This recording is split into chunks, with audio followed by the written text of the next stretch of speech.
United States President Donald Trump, known for his aversion to detailed briefings, often sets much of his agenda during his morning, executive time sessions.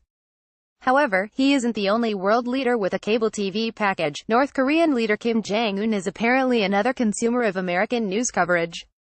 And, as became clear last week, that should cause the Trump administration to think hard about how it publicly portrays the president's upcoming summit with Kim. The much-anticipated meeting, scheduled for June 12 in Singapore, will likely be the most important diplomatic event of the year. But last Wednesday, North Korea suddenly undercut the hype, announcing that it would postpone talks with South Korea because of Seoul's joint military exercises with the U.S. Then it suggested it could pull out of the summit with Trump, too. The threats weren't entirely unexpected. As many analysts noted, North Korea often backtracks on promises as a negotiating tactic.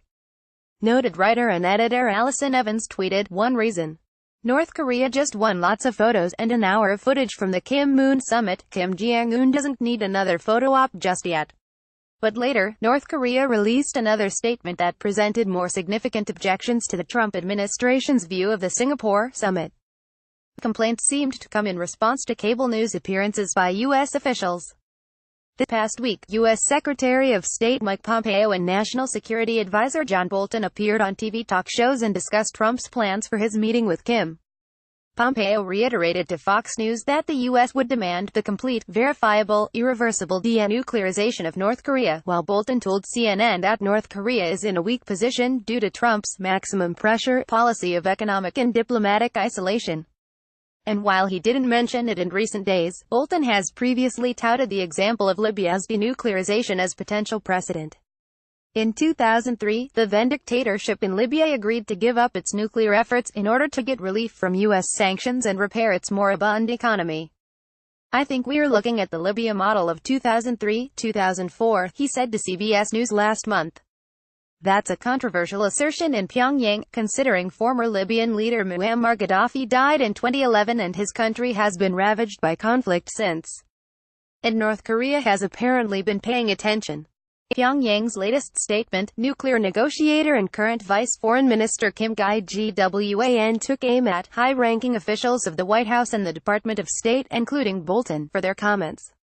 "The world knows too well that our country is neither Libya nor Iraq, which have met miserable fates," Jong-un said, later mentioning feelings of repugnance for Bolton, something already well established by North Korean state media. Kim isn't alone in his skepticism of the Libya model. Even were the plan acceptable to North Korea, American experts doubt it would be feasible, given how much larger Pyongyang's nuclear program is than Libya's former efforts. "The Libyan program could fit in a two-car garage," said Christopher R. Hill, a former U.S. State Department official who led talks with North Korea in the administration of former U.S. President George W. Bush, at an event last week.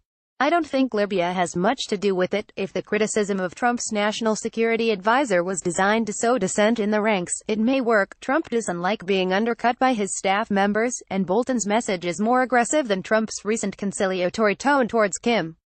This is the President Trump model," said White House Press Secretary Sarah Huckabee Sanders to CNN, downplaying Bolton's comments.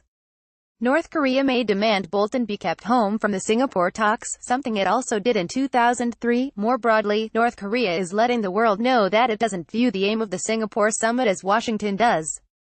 Trump has defined the aim of the talks simply: "It means they get rid of their nukes," he said at a news conference late last month.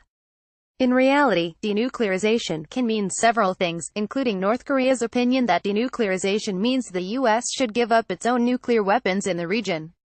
Experts opine that the surest way for the summit to end in disaster is if Trump enters with the false belief that denuclearization of the Korean peninsula means Kim unilaterally surrendering his nuclear weapons. If nothing else, North Korea's threat has brought the feel-good vibe to a screeching halt. The Trump administration had taken a triumphant tone over the past few months. One unnamed European official told The Guardian that Trump officials privately suggested Kim had chosen to surrender in front of the American power. Trump himself has hyped the Singapore summit as if it were a pay-per-view event. Recently, however, Trump was uncharacteristically mute. "We will have to see," he told reporters when asked whether the summit was still on. Whether the summit goes forward, North Korea has shown how closely it is keeping tabs on America's news cycle, and how it's adept at influencing that news cycle as well. Kim will surely know how badly Trump, facing bleak midterm election prospects and largely devoid of foreign policy wins, wants to make a deal. In the end, Trump may be the cable news president, but perhaps it is his foil in Pyongyang who's holding the remote. Washington Post. Adam Taylor writes about foreign affairs for The Washington Post.